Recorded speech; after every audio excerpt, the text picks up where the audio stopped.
erum við að keyra Volvo C40 Recharge Dual Motor. Þessi bíl er svo kallaður sedan crossover bíl. Þessi bíl er sem sagt fólksbíl á stultum í rauninni. Út af því að þetta er bara svona sedan eða kúbbíl sem eru búin að hækka smá. Ég hef annarlega ekki verið hrifinn af þessum típum af bílum því yfirleitt finnst mér þeir vera asnalegir og tilgangslausir. Þessi bíl gæti verið undantekningin á því. Ég segi það að því að mér finnst hönnunin á þessum bíl vera með þeim betri sem ég hef séð. Ef að þið horfið á hliðarprófílinn á bílnum, að þá er hann virkilega línulegur og fallegur. Án efa fallegasti og best hannaði hluti bílsins er afturendinn eða skottið þar umkring. Ef að maður pírir augun, þá svipar honum svolítið til Lamborghini Urus. Að það reyndir að píra augun svolítið mikið. Kannski bara best bara loka augunum, því þá lítur hann nákvæmlega út þessu Lamborghini Urus.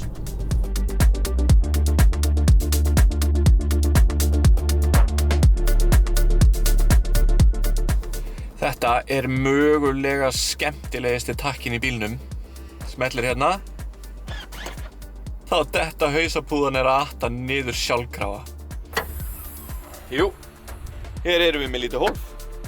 Hér er hægt að geyma hleðslukapla, eða kannski íþróttatösku, eða eitthvað annað. Eitt af því sem að mér finnst einstaklega sniðugt við þennan Volvo C40 er það að það eru Isofix festingar hérna í farþegasætinu. Það þýðir ef maður á lítið frekar nýfætt barn sem maður vill geta fylgst með öllum stundum ef maður keyrir, það getur maður haft það hérna fram í. Maður slekkur bara á loftbúðunum og allir öruggir. Og ég meina þetta er Volvo, auðvitað verða allir öruggir.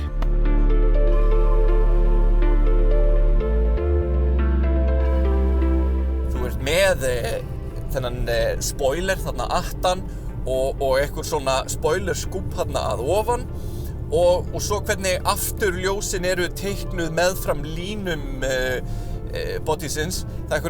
Það bara virkar svo ofboðslega vel. Þetta er ekki eins og þeir hafa bara tekið gamlan Volvo S40 og skellt honum ofan á eitthvað hærra plattform. Að því sögðu að þá er eitt og annað sem að maður þarf að fórna með þessari hallandi þaklínu. Hversu stórt eða í rauninni hversu lítill afturglugginn er þegar maður er að reyna að horfa aftur fyrir sig í speglinum. Þá sér maður ekkert rosalega mikið og vel aftur fyrir sig. En þú veist, eitthvað fyrir eitthvað. Pain is beauty eða beauty is pain. Þegar ég hef verið að lesa svona dóma þennan bíl, að þá er oft talað það að plássið aftur í sé ekki eins gott að þetta vera út af því að þakið er afleiðandi. Ég var svolítið spenntur að komast að því hvort að svo verið raunin, út af því að ég er 1,87. Ég verð að segja, ég mætti ekki vera 1 centimetri hærri og þá væri það óþægilegt að sitja hérna aftur í. Það er rétt strjúkast hérna nokkrir lokkar. Heppilegt að þetta eru einu lokkarnir sem eru eftir á skallanum mínum en þeir strjúkast rétt svo við toppinn en ekkert sem að pirra mig. Ég gæti léttilega farið í lengri ferðalög sitjandi hérna aftur í án þess að það myndi fara neitt svakalega illa mig. Ég ná mér já, þeir veikast ekki aftursætið, en framsætið er líka stilt fyrir mig, þannig að það er aðeins aftar en það kannski ætti að vera. Þó sem maður sitji hérna aftur í og það rétt sleppi til, þá er vert að minnast á það að þessi bíl kemur með standard panoramaþak. Og það gerir það að verkum að manni finnst eins og það sé miklu meira pláss í bílnum almennt og þá sérstaklega aftur í. Maður fær enga innilokunarkennd eða neitt svoleiðis.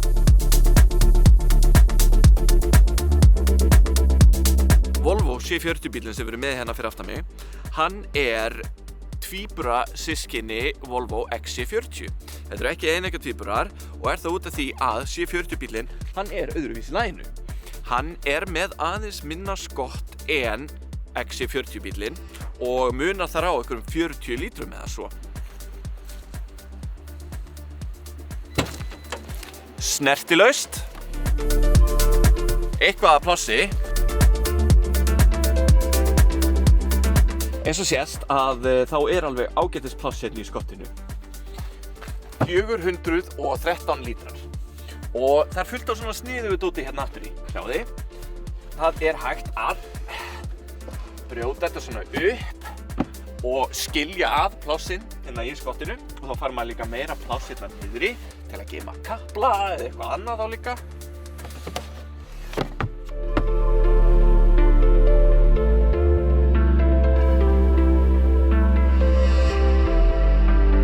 Svo ef við tökum hvernig þessi bíll hérna innan í ökumanns og farþegaklefanum, að þá erum við bara komin í svona frekar standard Volvo ökumannsklefa sem bara virkilega næs og alltaf ánægilegu staður að vera á mínum mati.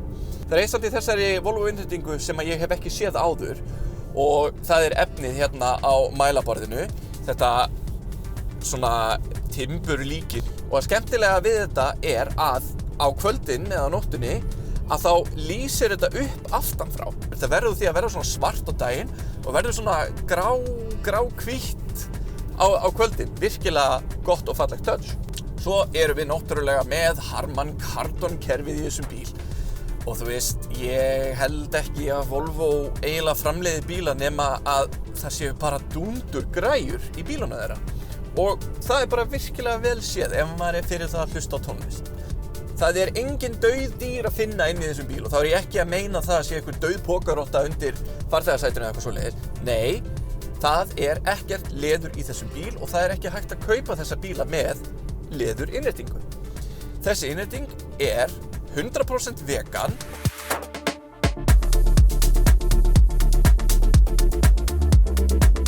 Þar sem að þessi bíl byggður á sama plattformi og Polestar 2 bílinn, að þá dual motor tæknin í þessum bíl hinn sama og í Polestar 2 dual motor bílnum líka. Það þýðir að þessi rafmagnsbíl búinn að tikka í mikilvægasta boxið sem að rafmagnsbílar eiga að hafa að mínu mati. Jú, þetta dual motor bíl og þar af leiðandi hann 408 hestöfl. Ég hef sagt þetta áður og ég segi þetta aftur að ef rafmagnsbílar eru yfir 400 hestöfl þá ég 100% klár í þessi orkuskipti. Hérna í mælaborðinu að þá erum við með 12 tommu digital skjá þar sem þú getur verið með GPS-ið og þú með charge og power mælinn og hraðamælinn og allt það sem þarna venjulega. Hérna í miðjunni erum við með 9 tommu skjá sem að á röndinni.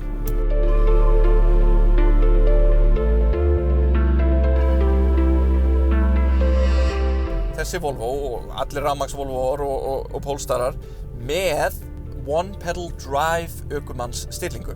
Ég talaði þetta One Pedal Drive dæmi í Polestar 2 þættinum mínum í seinustu seríu. Þá fannst mér þetta regenerative braking dæmi, þess að þú sleppir bensíngjöfinni og þá bremsar hann sig niður og hliður inni sig á meðan. Það fannst mér svolítið inngripsmikið. En eftir ég búinn að keyra hennar bíl svolítið innan bæjar og að stoppa á ljósum og gatnamótum og svoleiðis, að þá sé ég hvað hann nær að vinna orkuna svona skynsamlega.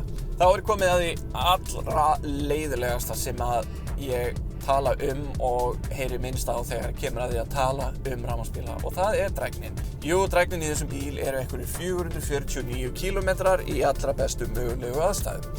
Verður hægt að ná þessum fjölda kílómetra á Íslandi? Já, kannski miðjan júlí ef þú með meðvind keyrandi á beinum sléttum vegi á Suðurlandinu. Þannig að já, þetta gerlegt.